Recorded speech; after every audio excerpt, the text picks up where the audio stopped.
Maayong adlaw sa tanan. I therefore conclude that God is good all the time. Every enduring partnership has a beginning that feels impossibly small, almost accidental. Yet, it carries within the weight of what is to come. Ours began with a leap of faith on July 3 last year, 2025, with nothing but conviction in our mission and hope in my heart. I sent an email.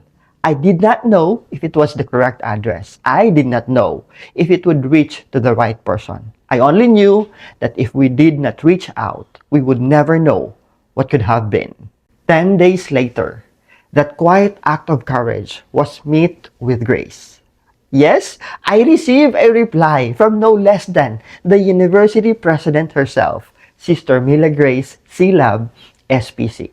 In a single line, she wrote, and I quote, "I have read your proposal. We can meet online. I am available July 17 from 10 to 10:30 a.m. End of quote.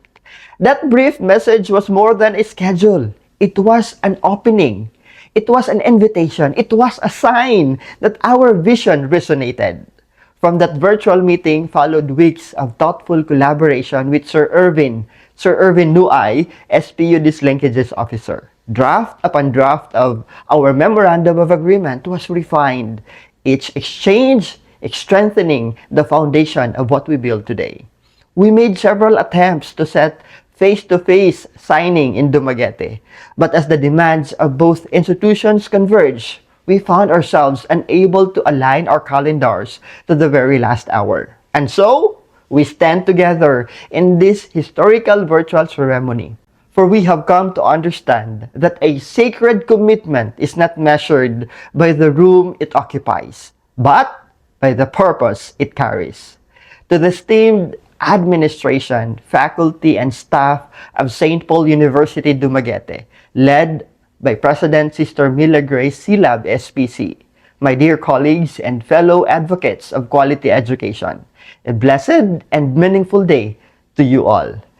Today is more than a ceremonial signing. It is a formal consecration of a shared mission to serve the teachers who serve our nation. RONAS Training Center comes to this partnership with one unwavering conviction. No teacher should ever have to choose between growing professionally and surviving the demands of the classroom. Continuing professional development for our teachers should not be a compliance checkbox. It is a lifeline. It is a sacred space where teachers are renewed in knowledge, restored in spirit, and reaffirmed in their calling. In St. Paul University Dumaguete, we find a partner whose name already carries a weight and trust across Negros Oriental for decades. SPUD has been a beacon of academic excellence, faith-based formation, and devoted community service. Your institution does not merely produce graduates. You form leaders who carry the values of charity, who carry truth and integrity on every classroom, on every workplace, and at home. By signing this memorandum of agreement, we declare that RONAS and SPUD will stand together side by side as one learning ecosystem for professional teachers across Dumaguete City and the whole Negros Oriental.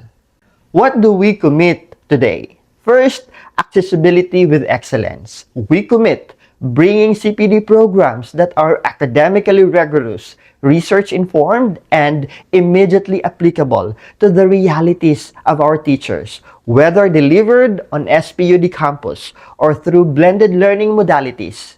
Quality will never be compromised for convenience. And second, context and relevance.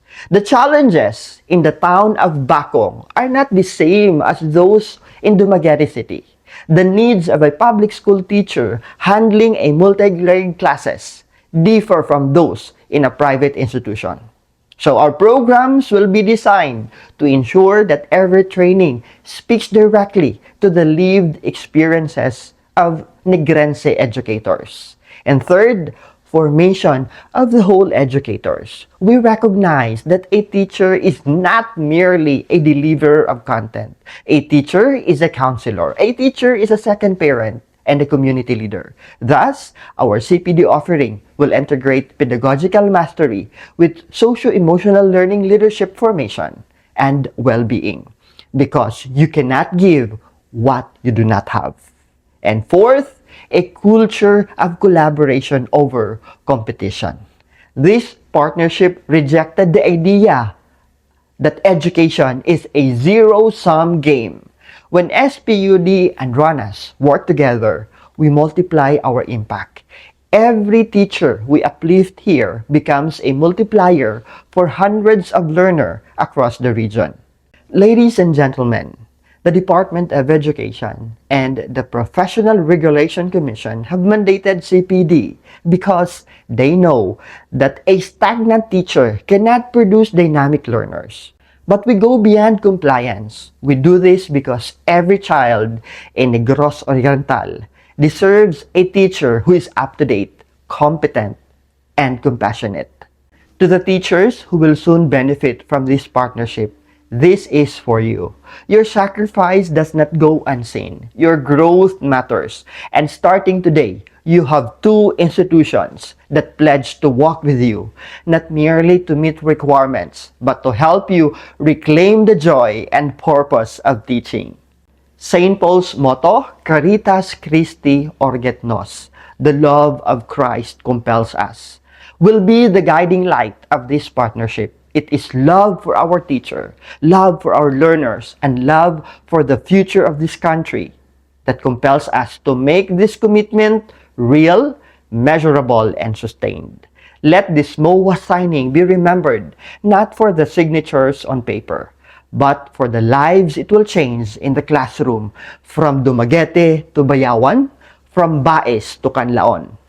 On behalf of RONAS Training Center, I pledge our expertise, our resources, and our unwavering commitment to make this partnership a model for academic industry collaboration in the region. May God bless this undertaking. May He bless St. Paul University Dumaguete, RONAS Training Center, and every teacher we are called to serve.